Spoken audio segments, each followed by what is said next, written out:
everyone, this is Nilesh Kumar Gupta and you are watching NG Physics classes. पिछले term में मैंने आप लोगों को बताया था dependence of focal length of the radius of curvature. तो वहां पर मैंने आपको बताया था एक लेंस है, उसके दोनों सर्फेसेस की रेडियस ऑफ कर्वेचर बराबर है और लेंस कांच का बना है। अगर मैं उसे प्रिंसिपल एक्सिस के परपेंडिकुलर कट कर दूं तो उस लेंस की फोकल लेंथ डबल हो जाएगी। मालूम है आप सभी को? ये इंपॉर्टेंट पॉइंट आप लोग याद रखना। आगे बढ़ जाऊं। इसके बाद मेरे ख्याल से शायद कुछ एक न्यूमेरिकल्स मैंने आप लोगों को कराए थे और उसी न्यूमेरिकल की कड़ी में अब हम लोग आगे बढ़ने जा रहे हैं। अगला न्यूमेरिकल देखते हैं। हमारे को एक न्यूमेरिकल दे रहा है अगला। इस न्यूमेरिकल में वो मुझसे बोल रहा है एक डबल कॉन्वेक्स लेंस है जिसका एक सरफेस का रेडियस ऑफ कर्वेचर 20 सेंटीमीटर है और दूसरे का 30 सेंटीमीटर है। तो रेडियस ऑफ कर्वेचर को आप लोग R1 और R2 से डिनोट करते थे। ये हमारा R1 है इस सरफेस का, तो इसका रेडियस ऑफ कर्वेचर इधर नपेगा या इधर नपेगा? तो ये पॉजिटिव या नेगेटिव?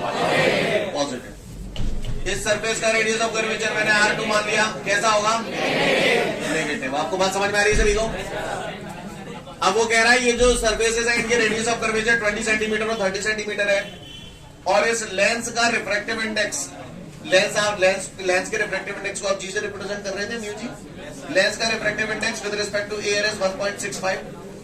अब कह रहा है इस लेंस को एक लिक्विड में डुबो दिया और उस लिक्विड का refractive index with respect to air 1.1 है, तो इसकी फोकल लेंथ कैलकुलेट करूं लिक्विड में। क्लियर? R1 R2 दिए हैं तो मेरे पास ले दे के केवल एक ही फॉर्मूला है, that is lens maker formula 1/f is equal to mu minus 1। मैंने कल आपको इक्वेशन बनाना सिखाई थी, याद है आपको? बस वो इक्वेशन बनाना अगर आपको आ गई तो फिर इस न्यूमेरिकल में कुछ बचा नहीं है। फोकल लेंथ लेंस की कब निकाल रहे हैं? जब इसे लिक्विड में हमने डिप किया है। तो एफ एल लिख दूं? बोले भैया लाइट रे काय से काय में जाएगी? लिक्विड से लेंस में जाएगी, यानी लिक्विड से ग्लास में। तो म्यू की जगह यहाँ ऐसे लिखूं एल म्यू जी। स्टेप समझ में आया सभी को? तो बस खत्म कहानी। तो 1/FL is equal to, clear है सभी को? अच्छी बात है। मैंने सुना है 1 म्यू 2 बराबर होता है म्यू 2 अपॉन म्यू 1। तो एल म्यू जी बराबर mu G upon mu L. इसके रिस्पेक्ट में कुछ नहीं है तो क्या लिखूं? ए है minus 1 as it is 1 upon R1। अब याद रख दूंगा माइनस 1 अपॉन R। स्टेप समझ में आ गया? अब आप देखिए एफएल की वैल्यू निकालने के लिए आपको ए म्यू जी और ए म्यू एल चाहिए। ए म्यू जी आपके पास ये रहा, ए म्यू एल आपके पास ये रहा। सीन क्लियर है? आपको R1 और R2 चाहिए। R1 आपका ये रहा, R2 आपका ये रहा। कर पाएंगे आप? तो आप लोग बोलो भैया किसी को कोई दिक्कत नहीं समझ में आ रही है? जब आप इसे सॉल्व करेंगे तो आपका पूरा जो आंसर आ जाएगा that is I think 24 centimetre. 24 centimetre. Scene clear है सभी को? Note it down fast. इसके बाद हमारे सामने अगला जो डेरिवेशन है उसमें मुझसे बोल रहा है drive the relationship between U, V and F। आप लोग जानते हैं U क्या होता है? क्या होता है? Distance of object from the optical centre. What is V? Distance of image from the optical centre. What is F? Focal length. आइए देखते हैं। सब लोग गौर से देखिएगा ऑन द बोर्ड। ये मैंने एक लेंस बनाया हुआ है, ये इसका क्या है? और what is this? What about this? What is this? First focus, second focus. काहुए को परेशानी? सीन क्लियर है सभी को? कोई दिक्कत? ये मैंने यहां पर ऑब्जेक्ट रख दिया, ठीक है भैया? इमेज बनाना आपके बाएं हाथ का खेल है। पहली रे कैसी आती है और जो पैरेलल आती है वो सेकंड फोकस से ऊपर जाती है। सीन क्लियर है? दूसरी कहां से पास करते हो? ऑप्टिकल सेंटर से जो जाती है विदाउट एनी डेविएशन पास हो जाती है। यहां पर काट रही है तो यह इमेज बन जाएगी। बी से रे निकली, यहां पे काटी, बी डैश, ए डैश। सीन क्लियर है सभी को? ए बी, इस पॉइंट को मैंने नाम दे दिया सी। सीन क्लियर है? कोई दिक्कत? Distance of object from the optical centre U या माइनस U? क्योंकि ऑप्टिकल सेंटर के इधर की डिस्टेंसेस नेगेटिव में है ना। Come on, distance of image from the optical centre plus का माइनस का। ऑप्टिकल सेंटर से लेके सेकंड फोकस तक का डिस्टेंस इसको सेकंड फोकल लेंथ बोलते हैं, पर मैंने बोला था मेन फोकस सेकंड फोकस होता है। अगर कोई F2 नहीं लिख रहा है, केवल F लिख रहा है, तो भी सेकंड फोकल लेंथ ही कंसीडर होगी वो। यस और नो? जो बताया मैंने आपको समझ में आया? अगर यहाँ तक आपको सारी कथा क्लियर है तो आगे बढ़ता हूं। According to the figure, triangle ABO is similar to triangle A'-B'O। बोलो भैया, ये दो ट्राइंगल को कैसा ट्राइंगल बोल रहा हूं? सिमिलर ट्राइंगल बोल रहा हूं। क्या आप लोग जानते हैं दो ट्राइंगल सिमिलर ट्राइंगल कब होते हैं? बताओ भैया, दो ट्राइंगल सिमिलर ट्राइंगल कब होते हैं? जब उनके कोई दो लक्षण बराबर हो। सही बोल रहा हूं? या तो दो एंगल बराबर हो या फिर दो साइड बराबर हो। सीन क्लियर है? आइए देखते हैं। मैंने यहां पर बोला है triangle ABO is similar to triangle A'-B'O। ABO गौर से देखिए, ABO एक बता रहा हूं अच्छे से, बार बार मैं कर दिया करूंगा डायरेक्ट, इसलिए ढंग से देख लेना, ठीक है? ABO ट्राइंगल दिख रहा है, तीनों साइडें दिख रही है ABO की। A'-B'O इसकी भी तीनों साइडें दिख रही हैं। मैंने इन दोनों को सिमिलर ट्राइंगल बोला है। तो सिमिलर ट्राइंगल दो तब होते हैं जब उनके कोई दो कैरेक्टरिस्टिक्स बराबर हो, या तो दो एंगल बराबर हो या दो साइड बराबर हो। आइए देखते हैं। ABO इसमें ये एंगल 90 डिग्री है। A'-B'O इसमें भी ये एंगल 90 डिग्री है। हो गए दो लक्षण बराबर, टिंडे एक हुआ है, एक लक्षण बराबर हुआ है। ABO में एंगल O ये है और A'-B'O में एंगल O ये है, वर्टिकली अपोजिट है, तो ये भी बराबर होंगे। है दो लक्षण बराबर? क्लियर? तो चूंकि इनके दो कैरेक्टरिस्टिक्स बराबर है, इसलिए मैंने इनको सिमिलर ट्राइंगल बोला है। तो क्यों बोला, समझ में आई बात? जब दो ट्राइंगल सिमिलर ट्राइंगल होते हैं तो उनकी साइड का रेशियो बराबर होता है। उनकी साइड का रेशियो बराबर होता है। तो अगर मैं ABO की साइड अगर AB ले लूं, तो आप मुझे बता सकते हैं A'-B'O की साइड कौन सी लूंगा? जब इसका परपेंडिकुलर ले रहा हूं तो इसका भी परपेंडिकुलर ही लूंगा। तो क्या लिखूं इसे? A'-B'। चलो, अब मैं ABO की साइड AO ले रहा हूं, तो दूसरे वाले की कौन सी लूं? तो इसका बेस हो जाएगा A'। क्या आपको स्टेप समझ में आता है बेटा सभी को? इक्वेशन नंबर 1 सी क्लियर है सभी को? Similarly triangle COF2 is similar to triangle A'-B'F2। Triangle COF2 is similar to triangle A'-B'F2। ये दोनों ट्राइंगल भी सिमिलर ट्राइंगल है। अब इनको सिमिलर ट्राइंगल क्यों बोल रहा हूं, इसको भी देख लो। COF2 तो इसमें एंगल 90 है, A'-B'F2 में ये एंगल 90 है। क्लियर? एक लक्षण बराबर हो गया। COF2 में एंगल F2 ये है, A'-B'F2 में एंगल F2 ये है, वर्टिकली अपोजिट है, तो ये भी बराबर होगा। नहीं है बस। तो फिर वही कहानी, सिमिलर ट्राइंगल है तो साइड का रेशियो बराबर होगा। इसकी साइड मैंने CO ले ली, तो दूसरे वाले की क्या लूं? A'। समझ में आ रहा है? इस वाले ट्राइंगल की मैंने साइड OF2 ले ली, तो दूसरे वाले की जी समझ गए? फिगर से मुझे ये बात साफ पता चल रही है कि CO जो है वो AB के बराबर है। तो CO बराबर AB, तो CO की जगह AB टांग दूं, तो AB upon A'-B' is equal to, गौर से देखिएगा, OF2 upon A'-F2। Equation number 2। किसी को कोई दिक्कत? बाय इक्वेशन 1 और 2, इक्वेशन 1 और 2 दोनों में आपको LHS नजर आ रही है? LHS सेम है तो क्या लिख दूं? AO upon A'-O is equal to OF2 upon A'-F। Step clear है भैया सभी को? किसी को कोई दिक्कत? आगे बढ़ जाओ। AO कितना है? -U। A'-O हाँ कर रहा हूं, प्लस B ले, साइन कन्वेंशन लगाते जा रहे हो ना। OF2 A'-F2, लिसन, A'-F2 यानी ये डिस्टेंस चाहिए। तो मुझे लग रहा है जब B में थे F में माइनस करते हो तो यही तो बचेगा, तो V माइनस है। आई hope you understand guys, you understand that? चलू आगे, क्रॉस मल्टीप्लाई कर रहा हूं, तो -U का मल्टीप्लाई मैंने किया V माइनस F से, और F का मल्टीप्लाई V से किया। क्लियर है? कोई दिक्कत? आगे इधर कर देता हूं। Dividing by UVF eight both side, दोनों तरफ मैं UVF से डिवाइड कर रहा हूं। क्लियर है भैया? तो देखिएगा जरा, हव्याल कर लूंगा 1 मिनट से, यही लिखा रहता है, इसको मल्टीप्लाई कर दूं पहले। माइनस यू का वी से करोगे तो माइनस यू का माइनस एफ से करोगे इज इक्वल टू, ठीक है। इसके बाद dividing by UVF at both side, दोनों तरफ यूवीएफ से डिवाइड कर रहा हूं, तो ये देखिए ये हो जाएगा माइनस का यूवी अपॉन यूवीएफ, बोलो भैया, प्लस का uf upon uvf is equal to f b upon UVF.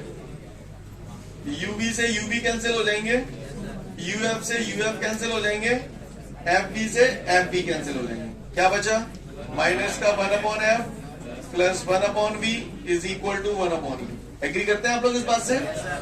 Equal as it is लिख दिया, 1 अपॉन बी ये प्लस के हैं, 1 अपॉन यू इधर आ गए माइनस के हो गए, माइनस के 1 अपॉन एफ उधर पहुंच गए प्लस के, तो हमारा रिलेशन आ गया 1 upon F is equal to 1 upon B minus 1 upon U. क्या मैं उम्मीद करूं हम लोग समझ गए? सीन क्लियर है? जब आपने इस फॉर्मूले का निर्माण किया, जब आपने इस फॉर्मूले को जनरेट किया, आपने साइन कन्वेंशन लगा दिए थे क्या? लगा दिए थे आपने सारी चीजें, है ना। ए ओ माइनस यू, जो माइनस का है वो माइनस करेगा, जो प्लस का है वो प्लस करेगा, तभी तो आया ये। क्या आपको मेरी बात समझ में आ रही है? फटाफट जल्दी से इसे देखो, कॉन्वेक्स से फिर कॉन्केव पे आएंगे। आगे बढ़ते हैं। इसके बाद यही फॉर्मूला हम लोग दोबारा प्रूव करने जा रहे हैं with the help of concave lens.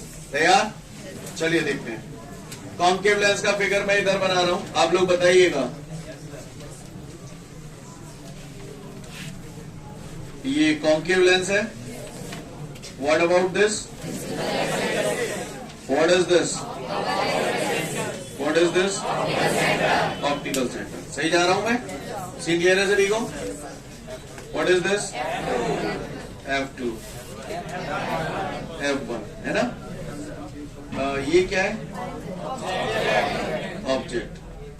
चलो बताओ भैया, पहली रे पैरेलल, तो ये तो फैला देता है ऐसे, तो यहां से जो बंदा देख रहा होगा उसको ये रे फोकस से आती है अपीयर होगी, सेकंड फोकस से। सीन क्लियर है? पढ़ा था हमने, जो पैरेलल आती है सेकंड फोकस से होकर जाती है, ये जाती हुई अपीयर होगी। सीन क्लियर है? दूसरी कहां से पास करूं? ये ऑप्टिकल सेंटर से पास हो गई, दोनों लाइट रे यहाँ इंटरसेक्ट कर रही हैं, तो यह इमेज बन जाएगी। सही जा रहा हूं मैं? बी से रे निकली, यहाँ पे काटी, तो ये हो गया आपका बी डैश, ये हो गया ए डैश। सीन क्लियर है? Distance of object from the optical centre, बोलो भैया, है माइनस का यू। सेकेंड फोकस का ऑप्टिकल सेंटर से डिस्टेंस माइनस एफ। क्लियर है? इमेज का ऑप्टिकल सेंटर से डिस्टेंस माइनस बी। उम्मीद करता हूं क्लियर होगा आप सभी को। बोलो भैया, करें शुरुआत? चलिए तो देखते हैं इसे। फिगर समझ में आया सभी को? ए बी, इस पॉइंट को मैंने नाम दे दिया सी। तो according to the figure, triangle A B O is similar to triangle A dash B dash O. Triangle A B O और A dash B dash O similar है। क्यों सिमिलर है? दो लक्षण बराबर होंगे। ए बी ओ में एंगल ए 90 डिग्री है, ए डैश बी डैश ओ में ए डैश 90 डिग्री है, ठीक है। ए बी ओ में एंगल ओ दिख रहा है आपको, और ए डैश बी डैश ओ में भी एंगल ओ वही है, एंगल ओ दोनों में कॉमन है, तो दो लक्षण बराबर हो गए। दो लक्षण बराबर हो गए तो सिमिलर हो गए, और सिमिलर हो गए तो साइड का रेशियो बराबर होगा। ए बी ओ की साइड ए बी ले ली, तो दूसरे वाले की क्या लूंगा? A dash B dash. Clear? A B O की साइड ए ओ ले ली, तो दूसरे वाले की इक्वेशन नंबर 1। सीन क्लियर है? Similarly triangle COF2 is similar to triangle A dash B dash F2। देखो भैया COF2, सी दिखाई दे रहा है यहाँ पर कहीं आपको?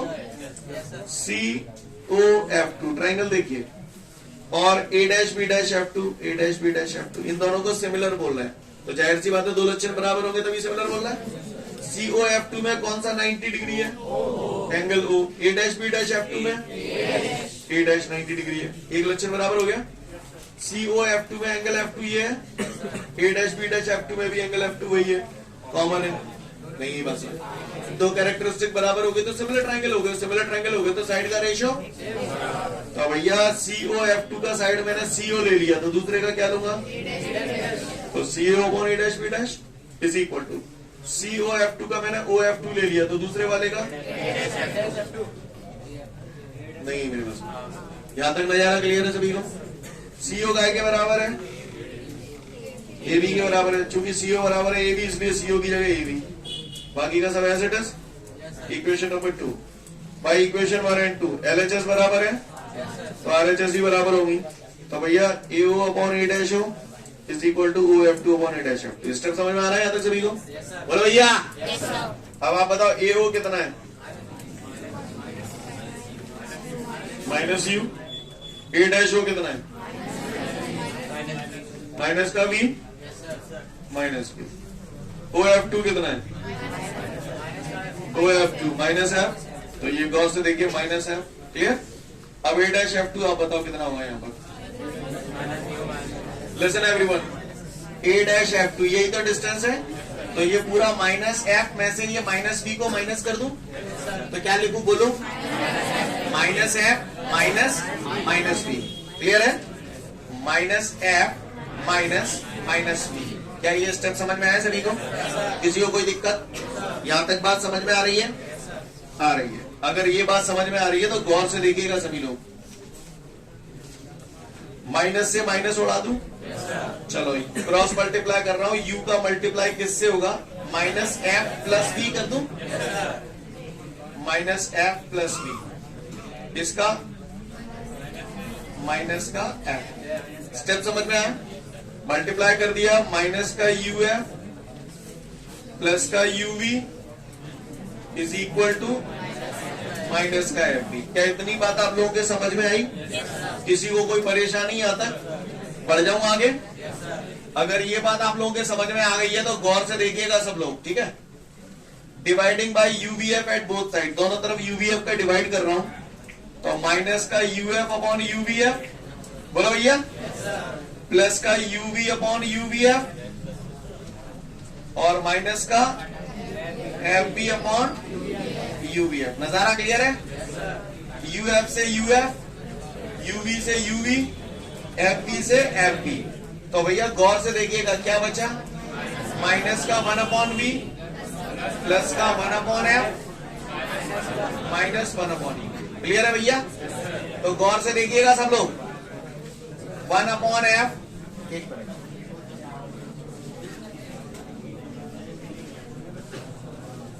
1 upon F is equal to minus का 1 अपॉन वी उधर जाएगा तो और माइनस का यही आ गया। लिसन एवरीवन, फॉर्मूला दोनों ही सिचुएशन में सेम आ रहे हैं। गौर से देखिएगा।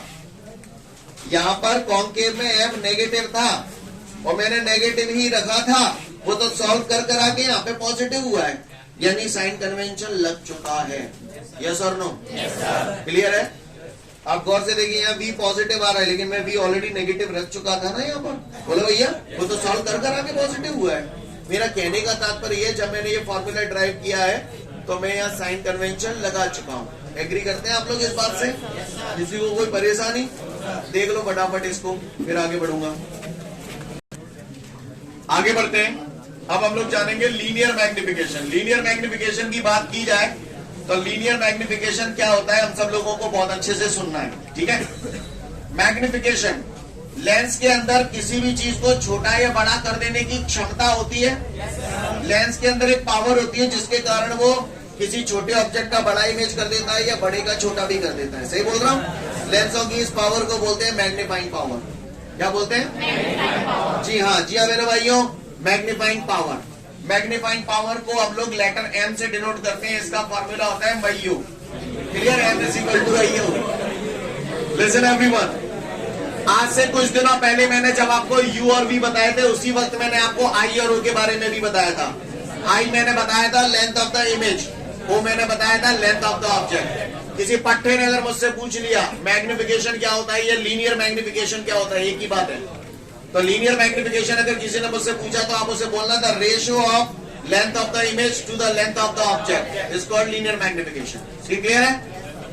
I यहाँ पर लेंथ ऑफ द इमेज है, लेंथ है, काय में नपेगी? O का है ऑब्जेक्ट, मैंने लेंथ ऑफ द ऑब्जेक्ट है, काय में नपेगो? मीटर पे मीटर में टच जाओ, यानी मैग्निफिकेशन का ना कोई यूनिट होता है ना कोई डायमेंशन फॉर्मूला होता है। किसी पट्टे ने लीनियर मैग्निफिकेशन पूछ लिया तो बतला दोगे, क्या बोलोगे? The ratio of length of the image to the length of the object is called linear magnification. I hope you understand guys. Do you understand that? You can understand. Clear? तो जल्दी से फटाफट डेफिनेशन पढ़ लो, फिर आगे बढ़ूंगा। तो मैं उम्मीद करता हूं सभी को डेफिनेशन क्लियर हो गई। The ratio of the length of the image to the length of the object is called linear magnification. अब हम लोग इसके लिए फॉर्मूला डिराइव कर रहे हैं। तो सबसे पहले कॉन्वेक्स लेंस से करते हैं। ये फिगर समझ में आता है? अभी अभी मैंने बनाया है, क्लियर है? According to the figure triangle ABO is similar to triangle A dash B dash. बोलो भैया, अच्छी बात है। जब दो ट्राइंगल सिमिलर, क्यों है सिमिलर, समझ गए? जब दो ट्राइंगल सिमिलर ट्राइंगल होते हैं तो साइड का रेशियो, जाकी ए बी ले ली तो बाकी, जाकी ए ओ ले ली तो बाकी। सीन क्लियर है? किसी को कोई दिक्कत? आगे बढ़ू। अच्छा एक बात बताओ, ये क्या है? Optical centre. इधर की डिस्टेंसेस क्लियर है? जी का है object, length of the object, यानी यू मीन टू से दिस इज ओ है पॉजिटिव या नेगेटिव? क्योंकि ये ऊपर की तरफ है प्रिंसिपल एक्सिस के। ये है length of the image, negative positive? क्योंकि नीचे है ताते। अच्छा बच्चा तो तुम अच्छे हो, तो बच्चा की के बी ओ टेढ़े मेढ़े है माइनस आई ए ओ एओ कितने है? Minus U A dash O minus ने माइनस हलवा है गए। वो फॉर्मूला चाहिए मैग्निफिकेशन के लिए, मैं बचपन से पढ़ाऊंगा। एम बराबर आई अपॉन ओ, बच्चे का आ रहा है O upon I, O upon I. Clear है? ये ओ अपॉन आई आई है, वो आई अपॉन हो चाहिए तो मैं यहाँ पलटे दू, चाहे पलटे हो तो जीव पलटे हो, पलटी हो नहीं पलटी हो, आई अपॉन हो कहा हो तो है नहीं है मेरी बात सुनो। सी क्लियर है? कर पाएंगे नहीं कर पाएंगे? देखो आगे बढ़ते हैं। तो सभी ने देखा मैग्निफिकेशन यहाँ पर एम बराबर वी अपॉन यू, एक फॉर्मूला ये हो गया, एक हमारा ये हो गया आई अपॉन। क्लियर है? आगे बढ़ जाऊं? आगे बढ़ता हूं। अब यही क्रम हम लोग दोबारा करेंगे with the help of concave lens. देखकर समझ में आता है? अब ये भी है ना, चलिए देखते हैं। मैग्निफिकेशन निकालना है तो फिर वही triangle ABO is similar to triangle A dash B dash. समझ में आया सिमिलर क्या होता है? एबीओ की साइड ए बी ले ली तो दूसरे की, क्लियर? एबीओ की साइड ए ओ ले ली तो दूसरे की। सीन क्लियर है? आ जाओ जरा। ए बी का है जी O length of the object, right guys? O तो ए बी की जगह O, A dash B dash I plus की या माइनस की? तो प्लस की आई, समझ में आई? ए ओ माइनस यू, तो ये माइनस यू ए ओ। बोलो भैया, ए dash O, A dash O minus minus से माइनस उड़ गई, ओ अपॉन आई आई है, मुझे आई अपॉन ओ चाहिए, मैं पलटी दू, मैंने पलटी दो नहीं है मेरे पास। क्लियर है? करवाएंगे नहीं करवाएंगे? देखिए फटाफट आगे बढ़ते हैं। इसके बाद हमारे को एक नोट दिया गया है और उस नोट में लीनियर मैग्निफिकेशन के काफी सारे फॉर्मूलाज लिखे हुए हैं। मैं आप लोगों को दिखलाता हूं, आप लोग देखिए। मैग्निफिकेशन का फॉर्मूला आप लोगों ने जो देखा, एक तो आई अपॉन ओ, एक बी अपॉन यू, इनसे ही खेल हो जाते हैं। बाकी का आपके नोट्सों में ये भी लिखा हुआ है। क्लियर? आपको ये दो ही याद रहे तो पर्याप्त है, ये भी याद कर लेंगे तो अच्छी बात है। कॉम्पिटिटिव एग्जाम की कल को तैयारी करेंगे तो आपको हेल्प करेंगे ये चीजें, है ना? बाकी का ये आए कहां से है ये मैं आपको बताता हूं। जैसे किसी पट्टे ने मुझसे यूं पूछ लिया कि फलाने प्रूव दैट एम बराबर F upon f plus you, ये क्वेश्चन आ गया मेरे एग्जाम में। ठीक है? प्रूव दैट एम बराबर F upon f plus you. मान के चलो मैंने तुम्हें पढ़ा, इन्होंने माने तो डायरेक्ट ये दे दी एम बराबर F upon f plus you. तो अपन कैसे करेंगे? तो कैसे करेंगे देखेंगे सभी लोग ध्यान से। तो हम लिखेंगे वी नो दैट। अब आप लोग जानते हैं क्या हो, हम लोग ये जानते हैं m बराबर v अपॉन u। बोलो, अब इससे हम इसे ला सकते हैं। कैसे लाएंगे देखिए, तरीका मैंने ये कई बार बताया है। पहले तो दोनों में कॉमन स्टेप छांटो, m बिल्कुल टच मत करिए, u बिल्कुल टच मत करिए। ये मत देखिए कि ये नीचे आ रहा है, ये कहाँ आ रहा है, उधर उधर, कोई टेंशन वाली, सब अपने आप सेट होगा। v जा में आ रहा का, तो इसका मतलब हमारा टारगेट है v को हटाना और लाना क्या है, f को लाना। ये हमारा पर्पस है, समझ गए। चमका दो होगा, इन चीजों को तो बिल्कुल टच ही नहीं करना। तो ये तो पैसों की पैसों ही धरो, रहने दो। v को उड़ाना है तो यहाँ पे v की वैल्यू रखनी पड़ेगी, कुछ ना कुछ निकाल लो v की वैल्यू। आप बताओ f और v में कोई संबंध है? तो हमने तो पढ़े हैं बचपन में, ये संबंध है। बोलो भैया, सही बोल रहा हूँ ना? अब क्या चमका दो। मुझे v की वैल्यू चाहिए, v हटाना है तो v की वैल्यू निकाल लेता हूँ। तो माइनस का 1 अपॉन u इधर ले आऊंगा तो प्लस का हो जाएगा। बोलो भैया, सही जा रहा हूँ? क्या एलसीएम आ गया? यूएफ एलसीएम आ जाएगा। ऊपर क्या बचेगा? u प्लस है is equal to 1 upon v। मेरे समझ में नहीं आ रहा होगा। ये 1 अपॉन v है, मुझे v चाहिए, तो इसे पलटूंगा तो ये भी पलट जाएगा। तो यूएफ अपॉन u प्लस है। स्टेप समझ में आया आपको? तो v की जगह उठा के मैंने यहाँ लिख दिया यूएफ अपॉन u प्लस है। स्टेप समझ में आया? ये यो नीसिंग हो जाएंगे। तो f is equal to f upon f plus u। नहीं है मेरी बात समझ? सीन क्लियर है? तो इस तरीके से कर सकते हैं। क्लियर? आप चाहो तो इसे ऐसा क्वेश्चन बना के अपने न्यूमेरिकल वाले रजिस्टर में लिख सकते हैं। क्वेश्चन लिखो, प्रूव दैट m बराबर f upon f plus u, और फिर उसके बाद इसका सॉल्यूशन नोट कर लें। Do it fast. ठीक है, तो फिर आज के लिए पर्याप्त है, कल फिर मिलते हैं। Thank you everyone, have a great day to all of you guys. जय हिंद।